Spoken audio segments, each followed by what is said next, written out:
यदि आप लॉ पढ़ना चाहते हैं तो कहीं और क्यों जाना। हमारे ऐप को डाउनलोड करें और लॉ पढ़ें। नमस्ते सदा वत्सले मातृभूमि।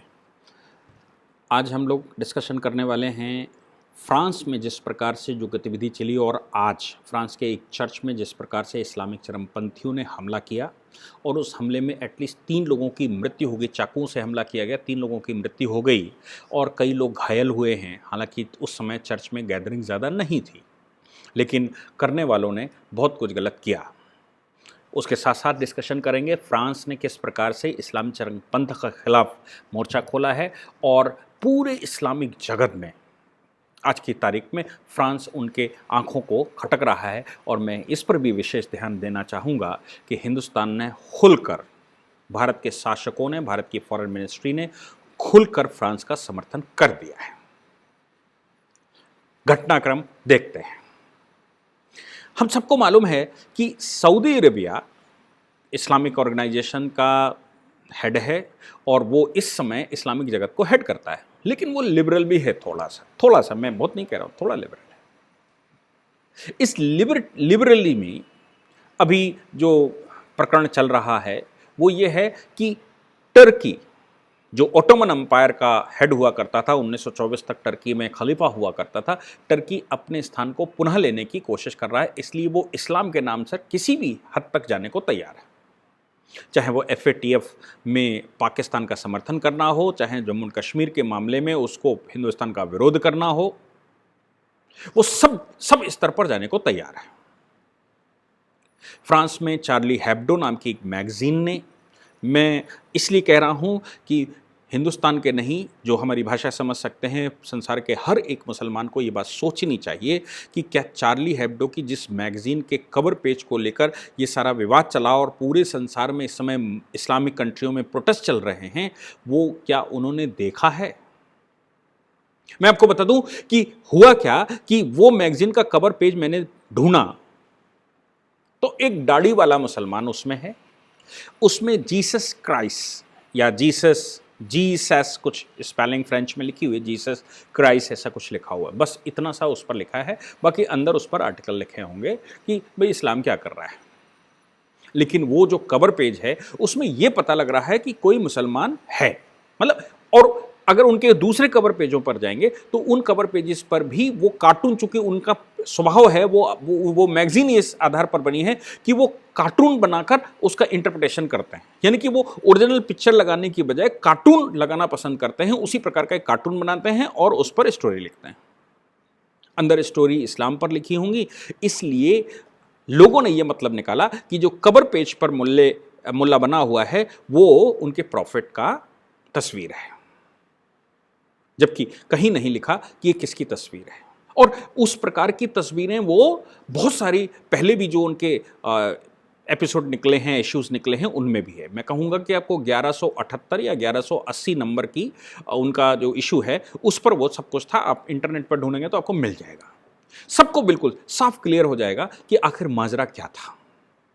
लेकिन चरमपंथ ने तो अपनी शक्ति दिखानी थी, इसलिए उसने वहां ब्लास्ट कर दिए, उसने वहां मैगजीन के ऑफिस पर हमला कर दिया।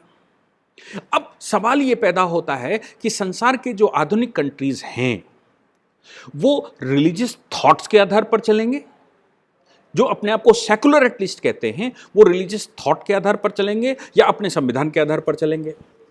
जब आप सेकुलर कहते हैं, हिंदुस्तान समेत जो कंट्री अपने आप को सेकुलर कहते हैं, एटलीस्ट वो तो रिलीजन के आधार पर नहीं चलते। रिलीजन एक व्यक्तिगत प्रॉपर्टी हो सकती है, व्यक्तिगत कार्य हो सकता है किसी का भी, कि वो इबादत कैसे करेगा, बैठ के करेगा, उठ कर करेगा, लेट कर करेगा, सो कर करेगा, कैसे इबादत करेगा, ऊपर वाले को में कौन से देवी देवता की वो तस्वीर देखता है, ये उसका अपना पर्सनल मामला है, उसको सेकुलर करते हैं। राज्य का कोई धर्म नहीं होगा, राज्य का कोई संप्रदाय नहीं होगा, राज्य का धर्म जरूर होगा, लॉज होंगे उसके, वही कॉन्स्टिट्यूशन है।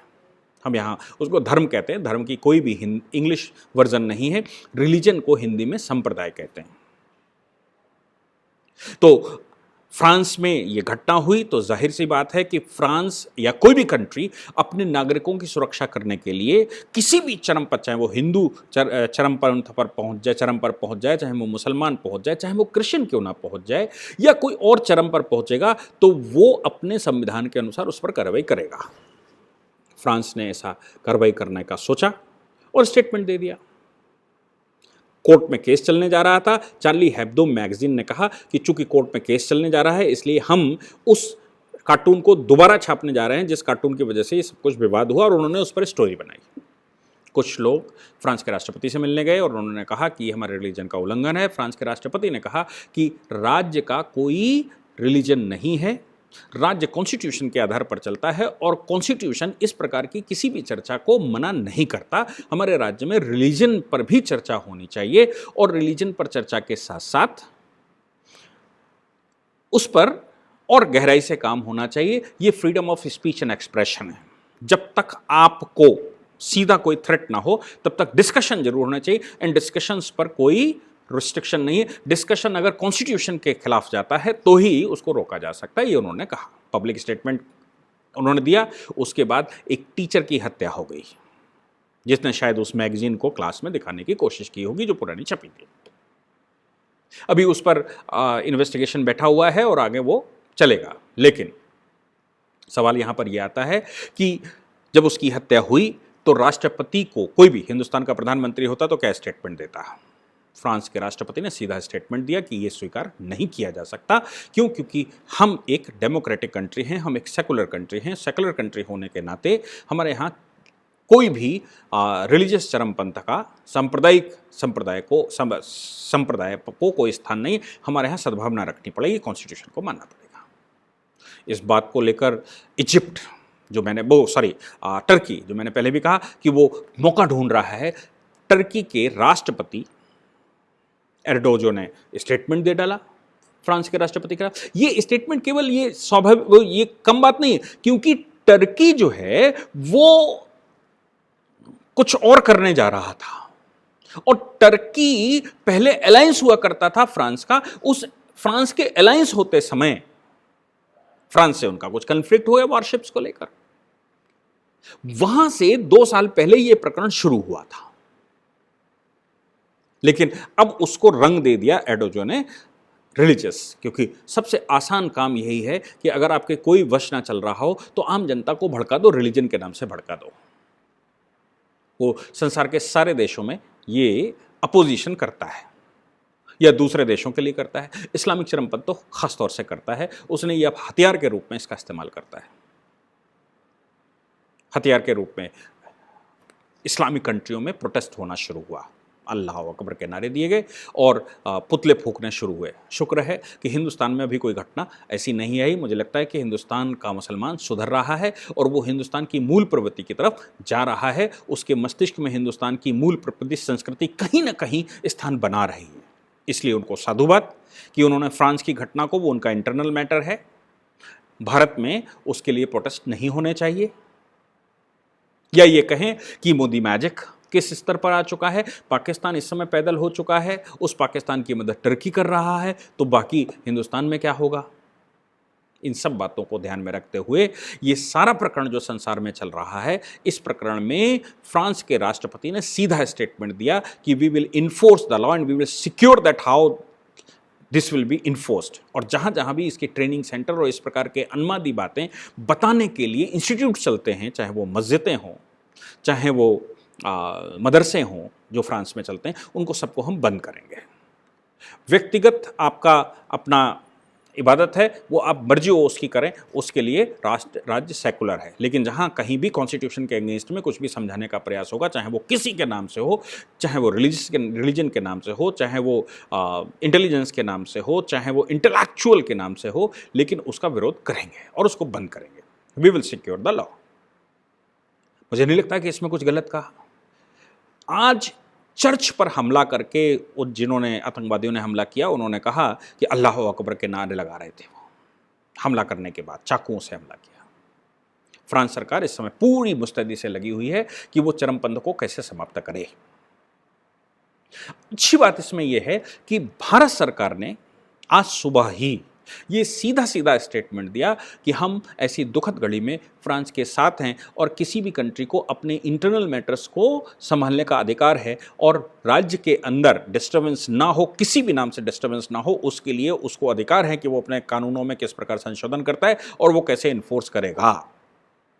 इसलिए फ्रांस के राष्ट्रपति के खिलाफ जो इजिप्ट ने इजिप्ट निकलता है, जिस प्रकार टर्की ने स्टेप लिए हैं उसके वो हम मजम्मत करते हैं, उसका हम विरोध करते हैं और फ्रांस के लिए हम खुला समर्थन करते हैं। आपको याद होगा कि मैक्रोन और मोदी जी की बड़ी अच्छी मित्रता है।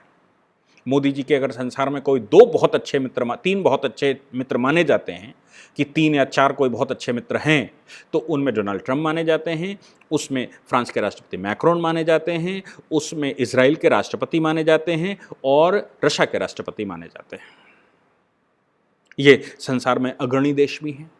इनसे मोदी जी का बहुत अच्छा संबंध है और इतना अच्छा संबंध कि गले मिलते हैं और किसी भी हद तक एक दूसरे की मदद करने को घूमते हैं। फ्रांस ने इस कठिन घड़ी में, जब हम चीन के साथ लड़ रहे हैं, तो ऐसी कठिन घड़ी में जो राफेल हमको कुछ समय बाद मिलना था, उसकी एडवांस डिलीवरी कर दी, कुछ इक्विपमेंट डिलीवर कर दिए, कुछ रडार्स डिलीवर कर दिए। अमेरिका ने भी जिस प्रकार से हमको हथियार देने शुरू किए आउट ऑफ टर्न जाकर,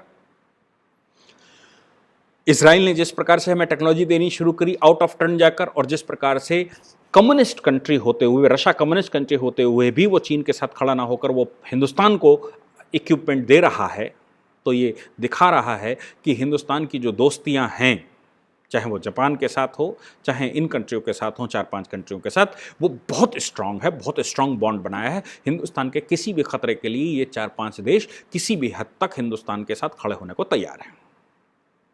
इसलिए दोस्ती की है तो निभानी भी पड़ेगी, और जब तक कोई ऐसी गलत बात न की जाए फ्रांस की तरफ से, इन किसी कंट्री की तरफ से, जो भारत की ओरिजिनल फिलॉसफी के अगेंस्ट में जाए, तब तक हमें मित्रता निभानी भी चाहिए।